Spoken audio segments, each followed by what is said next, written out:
La relativité d'Einstein est celle de Galilée. Bonjour, quand on parle de la relativité, on pense toujours à Einstein. Ce n'est pas Einstein qui a découvert la relativité, mais Galilée. En 1905, Einstein reprend la relativité de Galilée pour expliquer que dans un mouvement inertiel comme celui de la tige rigide qu'il mesure, au premier chapitre de son article, que ce mouvement est comme rien et donc qu'il ne modifie pas les longueurs dans le sens du mouvement. Oui, ça démarre très fort et je vais vous faire part de mes arguments. La première victime de la relativité du mouvement fut Aristote qui démontra l'immobilité de la Terre au motif qu'un objet tombant du bord d'une table tombe à ses pieds, alors que si la Terre se déplaçait, il tomberait plus loin. Giordano Bruno, environ 1950 ans plus tard, s'est aperçu le premier qu'un objet tombant du haut du mât d'un bateau sous bonne brise tombait au pied du mât et non pas à l'arrière du bateau. Cela et d'autres idées trop modernes pour l'époque le firent condamner au bûcher par l'Inquisition. Et Galilée reprendra l'idée sans le citer.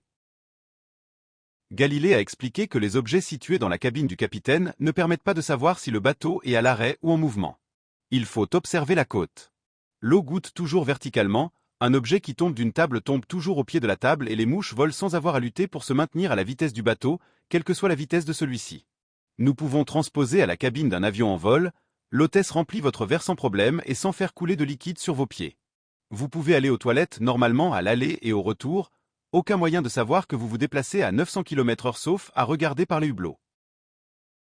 Dans la cabine du capitaine, rien ne permet de savoir si on est en mouvement ou pas, de même dans la cabine d'un avion et Einstein étant cette propriété à sa tige en mouvement.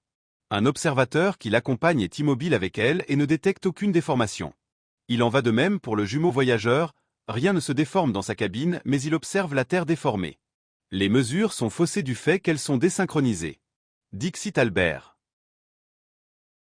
Nous en avons fini avec cette introduction un peu longue, mais nécessaire tant la relativité du mouvement est mal comprise et vous noterez au passage qu'elle n'a rien à voir avec la relativité de la vie utilisée en littérature et philosophie qui nous apprend à relativiser nos problèmes et les grands événements qui nous touchent pour ne pas leur attacher une importance autre que celle qu'ils ont à faire avec.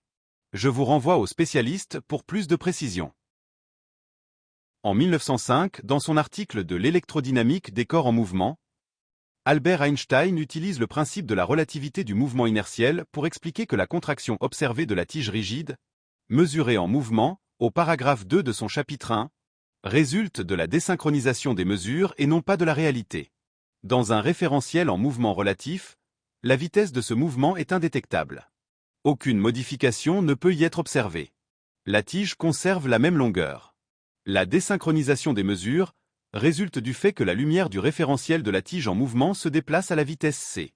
Et l'observateur, immobile par convention, mesure la tige avec sa propre lumière également à la vitesse c. Elle poursuit le point B qui s'éloigne, puis au retour avec le point A qui se rapproche. Einstein mesure le temps aller TB-T A égale à B sur CV. Et au retour T A'-TB égale à B sur C plus V. Le changement de référentiel induit une contraction apparente qui est observée mais qui ne correspond pas à la réalité.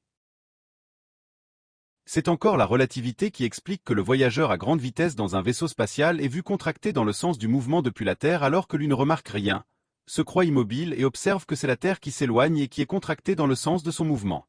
Langevin n'avait pas parlé de la vitesse mais des très fortes accélérations pour son voyageur qui avait ralenti l'écoulement de son temps par rapport à celui de la Terre. Einstein, interrogé sur la question des jumeaux, avait répondu le changement de référentiel. Traduire par les accélérations au départ, au freinage et demi-tour, réaccélération et freinage final du jumeau voyageur. Pas la vitesse qui elle est relative. Ici, des extraits du deuxième paragraphe du premier chapitre de l'article de 1905 où Einstein explique que les contractions mesurées résultent de la désynchronisation des mesures. Selon le principe de relativité, la longueur trouvée par l'opération A est égale à la longueur de la tige dans le système stationnaire.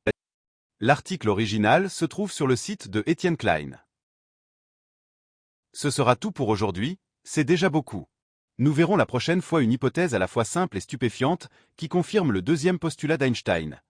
Celui qui dit que la vitesse de la lumière est la même dans tous les référentiels.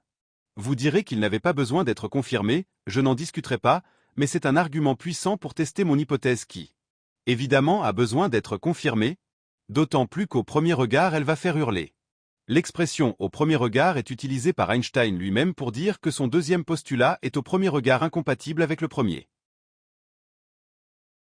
Il y a une suite, il fallait commencer par démystifier la relativité restreinte d'Einstein, qui est en réalité le principe de relativité du mouvement inertiel de Galilée, et qui explique que la vitesse d'un tel mouvement est indétectable localement et qu'elle ne modifie en rien ni les longueurs, ni la dilatation de l'écoulement du temps. Einstein explique que Lorentz s'est trompé, mais en supprimant l'éther, erreur fatale à cette époque, Lorentz a été préféré. Minkowski, le prof de maths d'Einstein à Polytechnique de Zurich dont Einstein séchait les cours, a repris la publication de Henri Poincaré de 1906, présentant les transformations de Lorentz avec des développements mathématiques de très haut niveau de Poincaré, mais sans prise en compte de la relativité du mouvement. Son espace-temps est génial, mais les longueurs des objets en mouvement sont contractées, ce qui contredit la relativité de Galilée.